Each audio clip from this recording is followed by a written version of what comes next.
quite beautiful, isn't it? Today we're making a response to some of the people who responded to my last video called Intelligent Design and Plasticine. You guys remember this? Alright, so far no one has responded to any of the points that I made in my last video, so no point in repeating them. However, some of the people who did respond to it made some points which were, well, I've kind of mentioned them in earlier videos, but I just wanted to do them again, so might as well. One guy said, well, if the Earth, or life, needs to be created because it's complex, wouldn't God need to be created because he is complex? Well, the answer, quite frankly, is no, but allow me to explain why. Anything that begins to exist must have a cause. If something always existed, it has no cause, and therefore always existed. Now, we've already established that something always existed because either everything came from nothing, which is impossible. I find myself repeating this like, you've probably heard me say this over and over again. Either everything came from nothing, which is impossible, or something always existed. Now, let's figure out what always existed. Either it's God, or maybe it's everything that does exist, the universe. Well, I've already refuted that the possibility of it being the universe by way of contingency. We exist in a world of causality. That means something happens, and then the next thing happens, so on and so forth. If you go backwards, okay, if you go backwards, you need to eventually come to a first cause that has no cause. Otherwise, you have an infinite regression, which is impossible. Also, if you are to say that the universe always existed in its complexity, now some people will say, well, the universe isn't complex. Well, complexity in terms of numbers. The number 2 is 100% more complex than the number 1. The number 3, the number 4, so that's more complex. Now, how many atoms exist in the world? A lot. A lot. Trillions. Actually, trillions of trillions of trillions. Like, a number so astronomically high that it's kind of, you can't even say it. But even so, it's still a finite number because you can only have a finite amount, or sorry, you cannot have an infinite amount of finite things. So the question is this: has a finite amount of matter always existed? And to always exist is a property of infinity, because eternality is an infinite. So is it possible that a finite amount of matter always existed, or a finite amount of atoms always existed, or is it more likely that an infinite being, in his complexity, always existed? I'm inclined to say an infinite eternal being always existed, because since matter itself is finite, and has the properties of finiteness, it cannot therefore be infinite or eternal. So, something infinite always existed. That is God. And that should pretty much answer the question. So does God need to have been created or designed? No, because he is the infinite, eternal being that always existed, that created everything that is created. Simple as that. Anything that begins to exist, or anything that is shaped and formed, like this thing, anything that changes, must have a cause. God never changes, because he always existed, and he exists outside of time. So he has always existed in his infinite complexity. It is kind of mind-blowing, but again, either everything came from nothing, which is impossible, or something always existed. Okay, so the next one, a guy named Goat, and this video cracked me up. He said, okay, we who are intelligent design believers are guilty, he says, of saying stuff like this: the eye is complex, therefore it must have a designer. Which seems like common sense to me, because even as Darwin said, and he says we like to quote this, and yeah, we do. Darwin said, and the quote is longer than I'm going to say it, he simply said, to imagine that the eye could form by gradual processes of natural selection seems, he confesses, absurd in the highest degree. And yeah, that is absurd. Now, the guy who said this quote, Goat, he elaborated on the point, and he said that the full quote goes on to explain that Darwin imagined that the eye could gradually change and become more complex over time, so long as, and Goat says this, so long as each gradual step is useful. That was what he said. And the way he goes about proving that, well, he doesn't. I simply say this: okay, try removing part of your eyeball, maybe take a knife, dig it in a little, you know, maybe cut some of the cords at the back. Tell me how useful that'll be to you. It won't.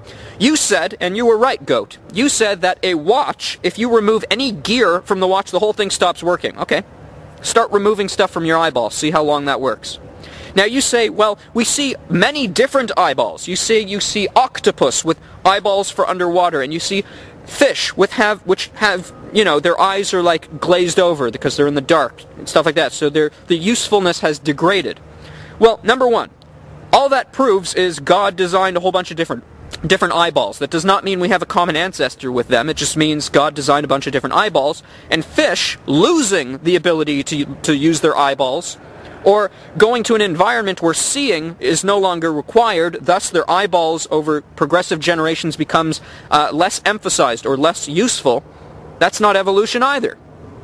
So start removing parts of your eyeball and tell me how long that works for you.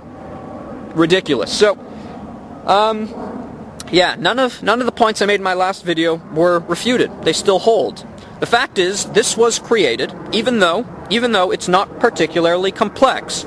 This Earth is incredibly complex, and you want to believe that it's formed by random chance? Life is incredibly complex. You want me to believe that it formed by chance?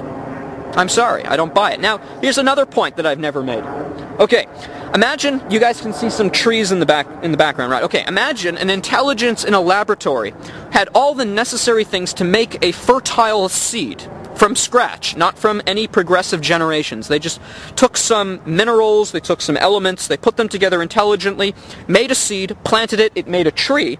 So that tree, let's say that was the tree that came from this manufactured seed. So it doesn't have millions of years of generations behind it. It's just one, or maybe two generations. Let's say it had a seed, it grew a tree, that tree produced seed and created that tree. So that tree is 2 generations old, okay? How would you be able to tell the difference between that tree and another tree? You really wouldn't. My point is this: even if every other planet and every other star in the universe formed all by chance, which it didn't, but whatever, let's say it did, that does not mean that the Earth formed that way. In the same way, let's say by random variation that my shoe formed by chance. Does that mean every other shoe on the planet formed by chance too? Nope. So, atheists, you don't have a leg to stand on. Because this planet did not form by chance. And you can't prove otherwise. And you know, it really comes down to this, and this is the cool thing. Human beings are quite unique, and we are so unique.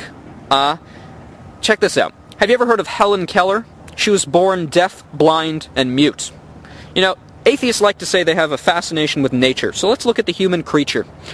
Helen Keller could not communicate with anyone, and yet, when she learned to communicate, she said that for her whole life she had this belief in God.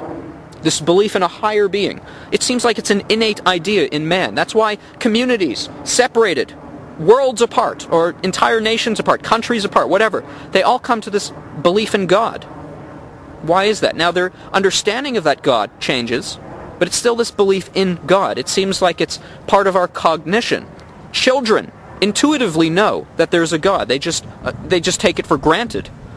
So what is it in the human mind? Why would evolution design us in such a way, if evolution were to be true? Why would it design the human creature with a capacity, or even this preset, where the majority of the population came to this idea of God seemingly innately? Now, if there is a God and He made us with that cognitive ability, which makes sense if we are created by God and God expects us to know Him, that He would create us with that capacity, then atheism is actually a mental disability, mental retardation.